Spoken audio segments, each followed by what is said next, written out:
नमस्कार दोस्तों। जैसे कि आपने थंबनेल पे देख रखा होगा कि हम इस वीडियो पे डिस्कस करने वाले हैं जवाहर नवोदय विद्यालय की 2020 में जो परीक्षा हुई थी। एंट्रेंस टेस्ट हुआ था क्लास 6 के लिए। तो उस एंट्रेंस टेस्ट में जो क्वेश्चंस पूछे गए थे उसका मैथमेटिक्स पार्ट यानी कि न्यूमेरिकल एबिलिटी का जो पार्ट है उसमें आपको कैसे जानना है या उसको कैसे सॉल्व करना है उस पर हम बात करेंगे।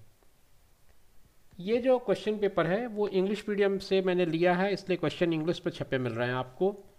मैंने कोशिश किया हिंदी मीडियम का भी पेपर साथ में इसके साथ में पेस्ट करते चलूँ, बट वो नहीं मिल पाया। कोई बात नहीं, मैं आपको क्वेश्चन जो को हिंदी और इंग्लिश दोनों में समझाते चलूँगा, उसके बाद उसका सोल्यूशन भी देखते चलेंगे।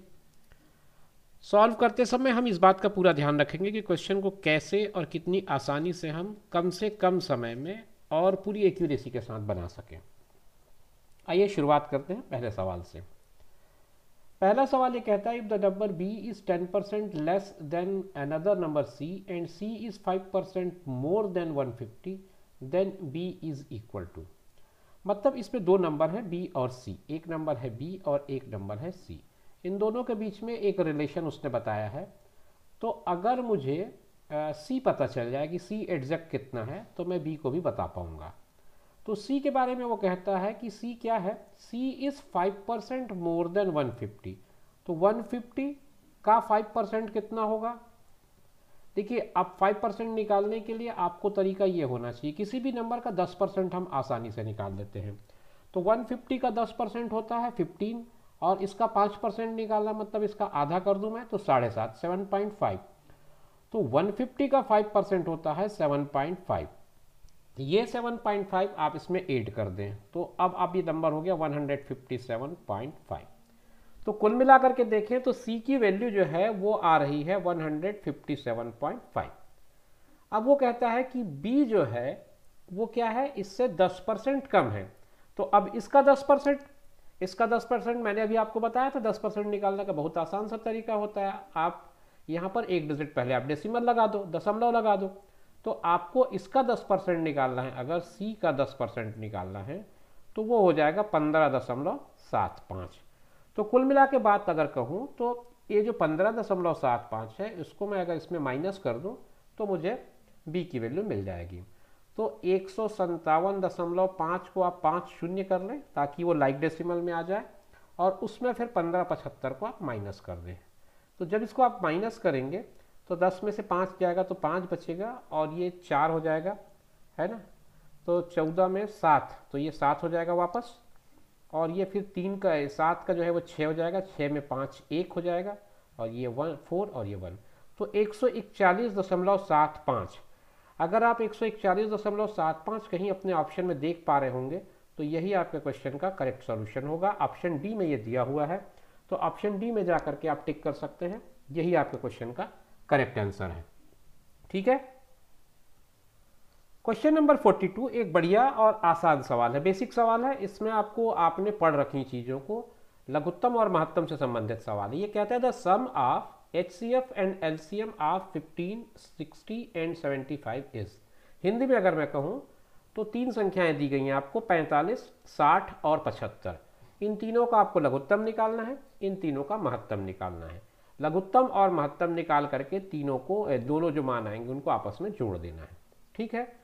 तो उसका हमने तरीका पढ़ रखा है। दो तरीके हैं वैसे, आप लोग कक्षा 5वीं में जब आप पढ़ते हैं तो बहुत सारी चीज़ें नहीं जान पाते, पर आप नवोदय पर की तैयारी कर रहे हैं तो थोड़ा सा आपको एडवांस होना पड़ेगा, थोड़ी सी अपनी टेक्निक और थोड़ा सा अपना वर्क, ये दोनों बढ़ाना पड़ेगा। तो मैं आपको कुछ बातें बता रहा हूँ। जैसे ये कहता है लघुत्तम और महत्तम निकालना है आपको, तो आप 45 का जैसे लघुत्तम निकालते हैं, गुणनखंड निकालते हैं, तो 45 का गुणनखंड कैसे निकलेगा।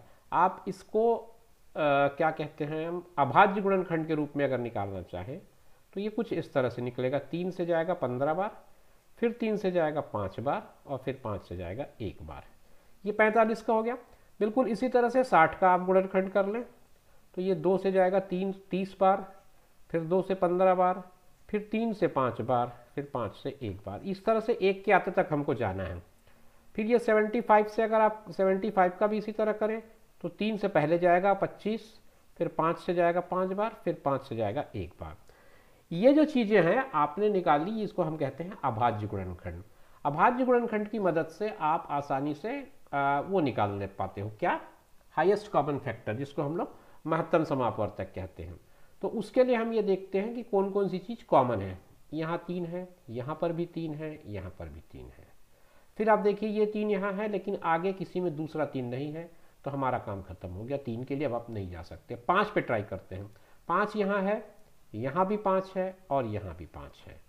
तो इस तरह से अब आप देखेंगे तो आपको 3 गुणित 5 आपको महत्तम मिल गया। महत्तम आपने निकाल लिया, तो HCF यानी कि महत्तम मास जिसको कहते हैं, वो हुआ 3 गुणित 5 यानी कि 15। आपने महत्तम निकाल लिया है। अब आपको निकालना है लघुत्तम, ठीक है। अब लघुत्तम आपको निकालना है, तो उसके लिए तीनों संख्याओं को एक साथ लेकर करना पड़ता है ना। 45 लेंगे आप, फिर 60 लेंगे आप, फिर 75 लेंगे आप। तो इसका अब आप लघुत्तम निकालेंगे, तो ये सीधे सीधे 15 से आप काट दीजिए, क्योंकि तीनों 15 का महत्तम अगर आपने निकाला है तो आप डायरेक्ट 15 से ही पहले काटिए। 15 तिया 45, 15 चौक 60 और 15 पंचे 75। अब इसके बाद इनमें कोई कॉमन फैक्टर या उभयनिष्ठ गुणनखंड नहीं दिख रहा है, तो अब आप सीधे इनका मल्टीप्लाई कर दो। मतलब मेरे कहने का ये है कि आप जब ऐसे सवाल बनाएंगे तो पहले आप महत्तम निकालिए, क्योंकि महत्तम निकाल लेने के बाद लघुत्तम निकालना थोड़ा आसान होता है। अगर आप पहले लघुत्तम निकालेंगे तो आपका थोड़ा सा टाइम ज़्यादा वेस्ट होगा। आप पूरे सिस्टम के साथ आएंगे लघुत्तम निकालते समय, वो समय आपका व्यर्थ हो जाएगा। यहाँ आपको सीधे महत्तम मिलता है, महत्तम से सीधे भाग कर दीजिए आप। अब इसके बाद कैसे करेंगे, गुणा भी कैसे करेंगे उसको समझिए। देखिए 4 और 5 का गुणनफल होता है 20, ठीक है, और 20 और 3 का होता है 60, और 60 और 15 यानी 15 और 6, ये ऐसा आया। 15 गुणित 60 आया तो जीरो को भूल जाओ आप। 15 और 6 का पहाड़ आपको आसानी से याद है, 15 छक्के 90 होता है, उसके आगे जीरो लगा दो तो 900 आ गया। तो ये आपका आया एलसीएम यानी कि लसा, और ये आपका आया मसा। दोनों आपने निकाल लिया, तो एलसीएम और एचसीएफ इन दोनों का ही टोटल हमको पूछा है उसने। तो दोनों का टोटल जो होगा 900 और 15 को जोड़ने के बाद जो आएगा वो आपका इसका आंसर हो जाएगा 915। तो 915 आप देखिए कौन से ऑप्शन में है। ऑप्शन सी में मुझे दिख रहा है 915। तो ये जो 915 है यही आपका करेक्ट आंसर होगा। ऑप्शन सी में आप टिक लगा सकते हैं। तो ये इस तरह से आपका क्वेश्चन नंबर 42 आप इस तरह से सॉल्व कर सकते हैं। 43 क्वेश्चन नंबर, ये कहता है 0.9 डिवाइडेड बाय 0.3 इंटू 0.3। इसकी वैल्यू आपको निकालनी है। बहुत आसान सवाल है, आपको कैलकुलेशन में जाने की जरूरत नहीं है। अगर आपने दशमलव को ठीक से पढ़ा है, दशमलव का कॉन्सेप्ट आपका क्लियर है, डेसिमल का कॉन्सेप्ट आपका क्लियर है, तो आप देख सकते हैं 3 और 3 9 होगा, गुणा करेंगे तो यहाँ भी 9 से ही भाग कर रहे हैं आप। यहाँ 1 अंक का दशमलव है, यहाँ 2 अंक का बाद दशमलव आएगा, तो सीधे सीधे आपका उत्तर 10 बन जाएगा। लेकिन उस सीधे सीधे तक पहुँचने के लिए आपको कॉन्सेप्ट क्लियर होना चाहिए। तो मैं इसको सॉल्व करके आपको दिखा रहा हूँ। ये 0.9 हुआ। आपको पहले कोष्ठक को हल करना होता है बॉड मास के हिसाब से। तो 3 3 9 हुआ, लेकिन 2 डिजिट है यहाँ पे, दशमलव के बाद 1 अंक, दशमलव के बाद 1 अंक, तो मुझे यहाँ पर एक 0 लगाना पड़ेगा। तो ये मेरा उत्तर आएगा। तो अब कुल मिला के मेरा प्रश्न कुछ इस तरह से होगा, 0.9 अपान 0.09। मुझे डेसिमल हटाना है, दशमलव हटाना है। दशमलव के बाद ऊपर 1 अंक है, नीचे 2 अंक है। ऊपर भी अगर मैं एक 0 लगा दूं तो उसके बाद ये डेसिमल्स को मैं हटा सकता हूं, और उसके बाद इसको कैंसिल कर दो आप 10 टाइम्स, तो आपका आंसर आ जाता है 10। बहुत आसानी से आपने इसका आंसर निकाल लिया। अगर आपका कॉन्सेप्ट सही है तो आप खोज सकते हैं, ऑप्शन डी में 10 ऑप्शन दिया हुआ है, आप इसको टिक करिए, यही आपके क्वेश्चन का करेक्ट आंसर होगा। ठीक है। Question number 44, what will be the difference between the greatest 6 digit number and the greatest 5 digit number. ये चुटकी वाले सवाल है। चुटकी वाले सवाल इसलिए कह रहा हूं मैं, क्योंकि ऐसे सवालों की आपको बहुत आदत सी हो गई होगी। आपको कहता है डिफरेंस मतलब घटाना है, आपको किससे घटाना है, 6 डिजिट का बड़ा नंबर और 5 डिजिट का बड़ा नंबर। तो ये मान के चलिए 6 डिजिट का बड़ा नंबर मतलब 9, और उसके आगे 5 बार और 9 आएंगे, ठीक है। और फिर 5 डिजिट का बड़ा नंबर मतलब ये 9 आएगा, उसके बाद 4 बार और 9 आएंगे। तो ये सारे 9 वाले पार्ट अपने आप कैंसिल हो जाएंगे, यहाँ सबके 4 जगह आपके पास 0 लगेंगे, और ये जो 9 में से 9 आएगा वो 0 हो जाएगा, और ये 9 बचेगा। क्या कहते हैं आप लोग? मेरा ख्याल से आपका जो सवाल का आंसर है वो चुटकियों में निकल रहा है, आपको लिखने की भी ज़रूरत नहीं है। अगर एक ही तरह का बात हो रहा है, मतलब दोनों में आपको ग्रेटेस्ट की बात कर रहा है, वो 6 डिजिट का ग्रेटेस्ट और 5 डिजिट का ग्रेटेस्ट, तो ये मान के चलिए कि 5 डिजिट तक तो आपके पास जीरो ही आने हैं और छठवां डिजिट आपका 9 बच जाएगा। तो 1 2 3 4 5 और ये छठवां डिजिट का 9, तो कुल मिला के अगर मैं कहूँ तो ऑप्शन डी आपका करेक्ट ऑप्शन होगा। कुछ भी सोचने की ज़रूरत नहीं है, कोई कैलकुलेशन करने की ज़रूरत नहीं है, ये मेंटल क्वेश्चन है समझिए एक तरह से। क्वेश्चन नंबर 45 क्वेश्चन नंबर 44 की तरह है, कुछ कुछ मिलता जुलता है, थोड़ा सा आपको अपना सोचने का तरीका बदलना पड़ेगा। आपको दिया है difference between greatest 7 digit number and smallest 4 digit number. एक ग्रेटेस्ट बोल रहा है, एक स्मॉलेस्ट बोल रहा है। तो ग्रेटेस्ट 7 डिजिट नंबर बोल रहा है, मतलब आपको केवल 999 लिखना है 7 टाइम्स।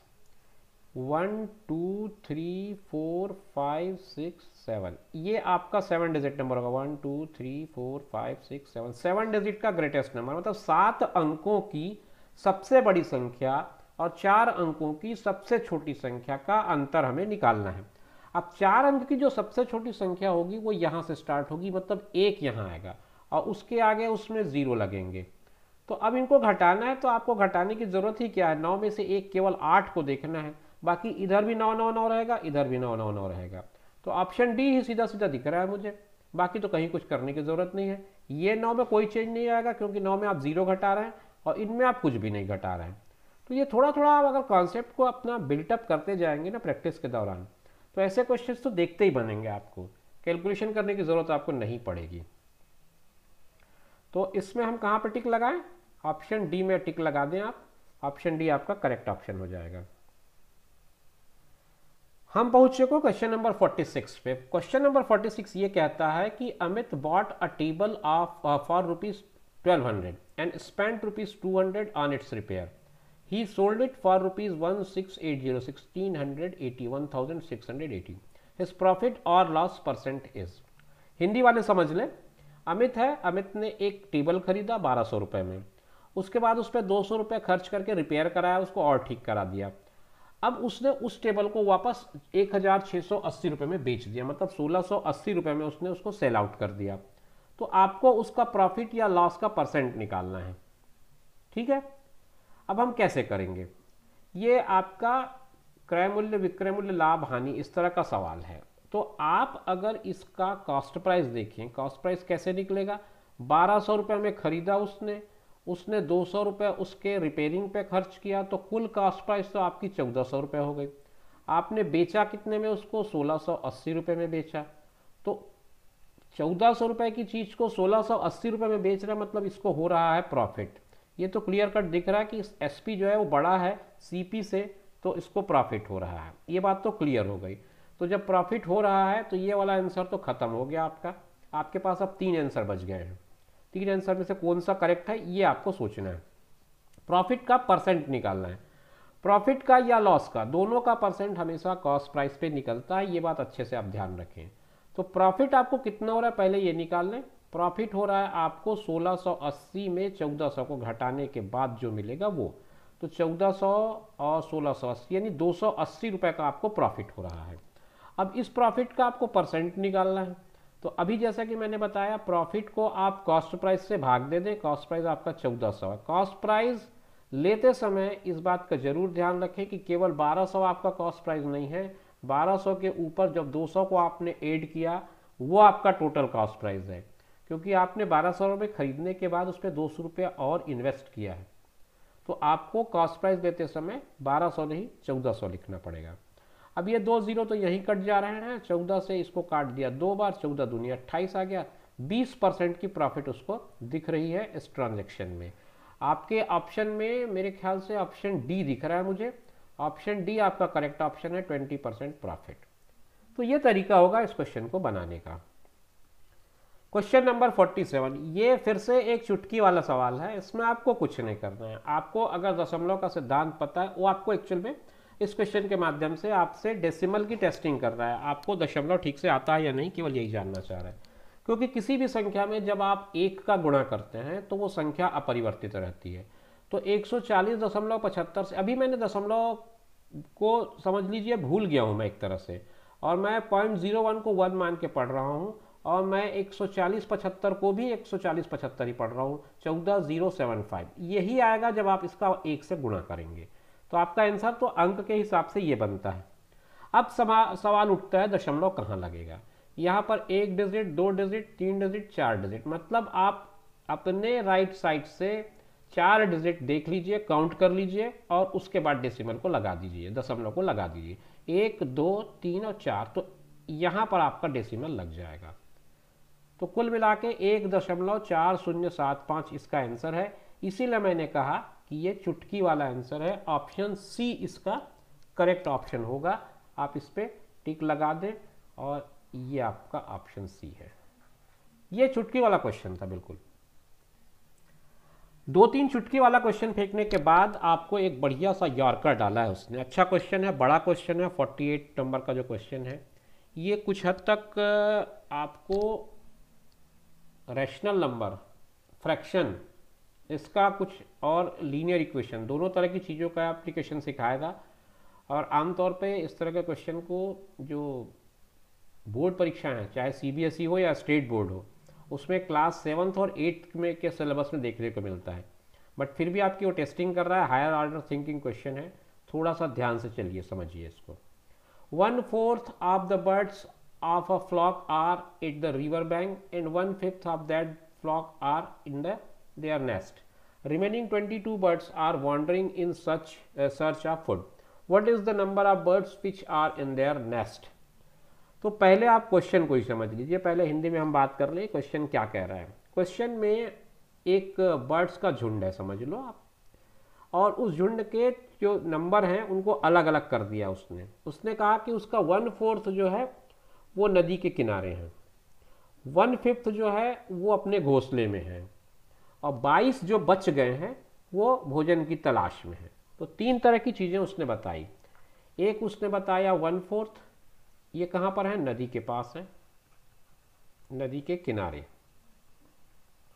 और 1/5 क्या कर रहे हैं ये लोग, ये घोंसले में है, नेस्ट में है, और 22 जो है रिमेनिंग है, ये शेष है। तो ये शेष कहाँ से आएंगे, ये शेष आएंगे जब हम टोटल 1 में से 1/4 और 1/5 को जोड़ के माइनस कर लें। मतलब बात समझिए मेरी, बात कुछ ऐसी होगी कि टोटल हमेशा 1 होता है, 1 में आपको घटा देना है 1/4 और 1/5 को। तो आप पहले इन्हीं का जोड़ कर लीजिए, आप भिन्नों के जोड़ के हिसाब से, 4 पंचे 20 इसका लघुत्तम आ जाएगा, ये 5 आ जाएगा, ये 4 आ जाएगा, तो ये कितना हो जाएगा 1/4 और 1/5, मतलब हो जाएगा 20। ठीक है, तो ये हो जाएगा 1 ऋण 9/20। आप इसको और आगे हल करेंगे तो 1 को 1/1 लिखेंगे और इसको 9/20 लिखेंगे, फिर ये 20 आ जाएगा लघुत्तम इनका, तो 20 ऋण 9 हो जाएगा, यानी कि 11/20। मतलब शेष जो हिस्सा है वो है 11/20। तो 11/20 अगर 22 के बराबर है तो 1 कितने के बराबर होगा, ये आपको पता करना है। तो 1 बराबर होगा, 11 से आपने 22 को काटा 2 बार, और 20 और 2 का गुणा होकर हो गया 40। तो मतलब कुल मिलाकर के आपका 1 जो है यहाँ पर 40 के बराबर है। मैं आपको x का इस्तेमाल नहीं बता रहा हूँ, उससे और आपको कन्फ्यूज़न होगा। तो कहने का मतलब उस झुंड में 40 पक्षी हैं कुल मिलाकर के। अब ये 40 में से आपको कुल नहीं पूछा है, क्योंकि अगर आप ए में जाके टिक लगा देंगे ना तो आपका आंसर गलत हो जाएगा। जानबूझ के उसने आपको कंफ्यूज किया है। आपका ऑप्शन ए जो है करेक्ट ऑप्शन नहीं है, क्योंकि आपसे वो पूछ रहा है what is the number of birds which are in the nest. Nest मतलब घोंसले में कितने लोग हैं, 1/5 है। तो घोंसले में जो है वो 40/5 होंगे, 1 क्योंकि हमारा 40 है, 5 से आपने काटा तो 8 बार कटा, तो आपका ऑप्शन डी करेक्ट ऑप्शन होगा। आप समझ लीजिए, ऑप्शन डी आपका करेक्ट ऑप्शन होगा, 8 इसका करेक्ट आंसर होगा। ठीक है, मेरा ख्याल है आप लोगों को बात समझ में आ गई होगी, और ऑप्शन डी में ही आप इसका टिक लगाएंगे। एक बार फिर से बता देता हूँ, क्वेश्चन जो है वो कुछ इस तरह से डिवाइडेड है कि कुछ पक्षियों के झुंड हैं, उनको 3 पार्ट में आपके पास इंफॉर्मेशन है। 1/4 नदी के किनारे है, 1/5 घोंसले पर है। ठीक है, 1/4 और 1/5 को हमने जोड़ दिया, वो आया 9/20। तो टोटल का 9/20 बाहर है, मतलब 11/20 जो है वो बाकी रह गए। तो 11/20 अगर 22 के बराबर है तो 1 कितने के बराबर है? आप जो एक एक नियम लगाते हैं उससे भी बना सकते हैं, रेशियो प्रोपोर्शन से भी बना सकते हैं, आप जो भी मेथड चाहें इसके लिए इस्तेमाल कर सकते हैं। तो ये आपका होगा 48वां क्वेश्चन, जिसका ऑप्शन डी करेक्ट ऑप्शन आएगा।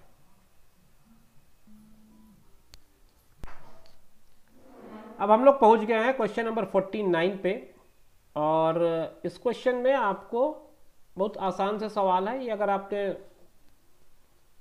साधारण ब्याज ठीक से पढ़ा होगा तो ये क्वेश्चन बनाने में दिक्कत नहीं आएगी आपको।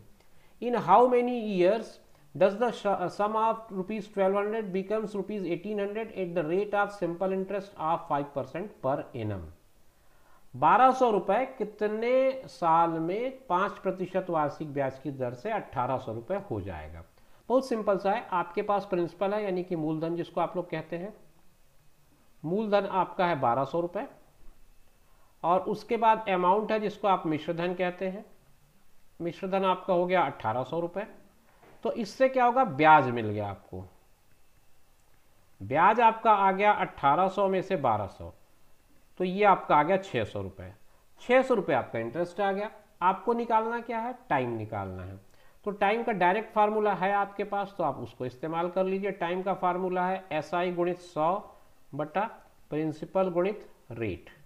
ये सिंपल सा फार्मूला है।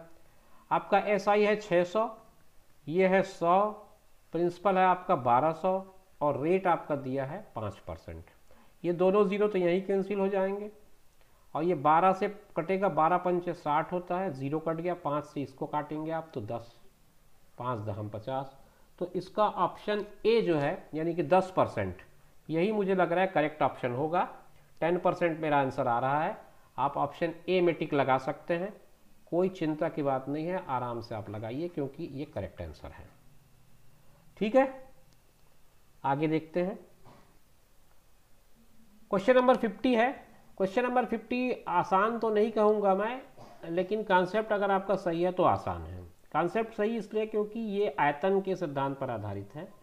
एक दीवार है। How many bricks will be required for a wall 8 metre long, 6 metre high and 22.5 metre thick if each bricks measures 25 centimeter into 11.25 into 6 centimeter। दीवार का आयतन बटा ईंट का आयतन, ये आपका सिद्धांत होगा। नंबर ऑफ ब्रिक्स जो आपको निकालने हैं ना, नंबर ऑफ ब्रिक्स जो आपको निकालने हैं, उसके लिए V1/V2 कर सकते हैं। V1 मतलब आपका दीवार का आयतन, दीवार का आयतन, और V2 मतलब ईंट का आयतन। अब देखिए इस पे एक चीज समझिए।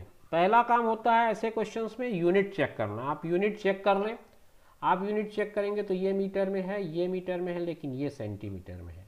नीचे सारे सेंटीमीटर में है, तो केवल ये 2 मीटर में है, इनको पहले आपको सेंटीमीटर में बदलना पड़ेगा। अलग अलग आप आयतन निकाल के फिर काटने का काम मत करिए, उसमें ज़्यादा टाइम लगेगा। तो मैं आपको सलाह दूंगा कुछ इस तरह से करिए। नंबर ऑफ ब्रिक्स, आपको ईंट की संख्या निकालनी है, तो आप ऊपर लिखिए 8 metre into 6 metre into 22.5 centimetre, अपान नीचे लिखिए 25 centimetre into 11.25 centimetre into 6 centimetre. ये आपके समझने के लिए मैं बता रहा हूँ इन चीज़ों को, इसको लिखने की ज़रूरत नहीं है इतना। आप अब यहाँ से बदलिए मीटर्स को सारे को सेंटीमीटर में। तो एक तो हो गया 800, एक हो गया 600, और ये 22.5 ही रहेगा क्योंकि ये ऑलरेडी सेंटीमीटर में है, और ये हुआ 25, ये हुआ 1125 दशमलव, और ये हुआ 6, ये सब सेंटीमीटर में ही है। अब इनको मैं कैसे सिंप्लीफाई करूँगा, आप कैसे कर सकते हैं आप समझ लीजिए। ये 800 है, ये 600 है, ये 22.5 है। अभी देखते जाइए क्या क्या चेंज करना है हमको। 25 से मैं दोबारा इसलिए लिख रहा हूँ ताकि आप अच्छे से इसको समझ सकें। यहाँ डेसिमल के बाद 1 डिजिट है, यहाँ डेसिमल के बाद 2 डिजिट है। 2 ही ऐसे नंबर्स हैं जिनमें डेसिमल यानी कि दशमलव लगा है। अगर मैं यहाँ एक 0 लगा दूँ, एक्स्ट्रा 0, अगर मैं यहाँ एक एक्स्ट्रा ज़ीरो लगा दूँ तो यहाँ भी दशमलव के बाद 2 ज़ीरो हो जाएंगे, यहाँ 2 अंक हो जाएंगे, यहाँ भी दशमलव के बाद 2 अंक हो जाएंगे, और इनको आप ऐसे हटा सकते हो। ये कर लेने के बाद अब आपका दशमलव का पूरा किस्सा खत्म हो गया। अब आप कैंसिल करने का काम चालू करिए। अब आप कैंसिल कैसे करेंगे उसको समझिए। कैंसिल करने के लिए भी आपको ट्रिक के साथ चलना चाहिए, टाइम आपका बचेगा। 6 से आपने काटा इसको 100 बार, 600। 25 से मैंने इसको काटा 4 बार, मतलब वहाँ केवल अब 4 बचा। अब ये 1125 है, ये 225 है। 1125 और 225 25 से तो कट्टे दिख रहे हैं मुझे, तो ये 25 निया 225 हो जाएगा, और ये होगा 25 चौक 100, 12 बचा उसमें से, है ना, 12 बचा, तो 25 पंचे 125, ये भी कट गया। अब 9 से काटा इसको तो 9 पंचे 45 कटाइए, ठीक। अब 5 से इसको मैं काटूंगा 800 को, तो ये होगा 5 16 80 और एक ज़ीरो लगा दो, ठीक है। और कोई बात कहीं पे रह गई? मेरे ख्याल से तो नहीं रही है। अब सब कुछ काट लिया आपने, 16 और 4 का गुणा करेंगे तो 64 आएगा, एक ज़ीरो आगे लगा दें 640 आएगा। तो 640 ईंट लगेंगे आपको उस दीवार को बनाने के लिए। आप देखिए ऑप्शन ए ही आपको बता दिया है कि आपका आंसर मैं हूं, तो ऑप्शन ए में आप टिक लगाइए, और 640 ईंट इसका करेक्ट आंसर होगा मेरे हिसाब से।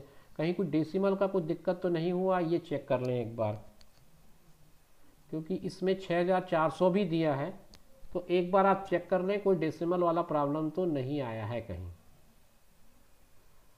हाँ जी, देखिए आपने और हमने दोनों ने शायद मिस कर दिया एक बात को। यहाँ जब हमने कैंसिल किया था तो इसके आगे एक ज़ीरो और लगनी थी, क्योंकि ये 225 के आगे ज़ीरो भी था, तो यहाँ पे ज़ीरो लगता तो ये 90 होता, तो ये एक नहीं 10 हो जाता ये। तो ये 10 और 160, तो कुल मिला के एक ज़ीरो यहाँ और बढ़ने हैं। तो ये जो आपने आंसर लगाया था टिक 640 का, वो कह रहा है आप आगे जाइए और 6400 यानी 6400 पे टिक लगाइए।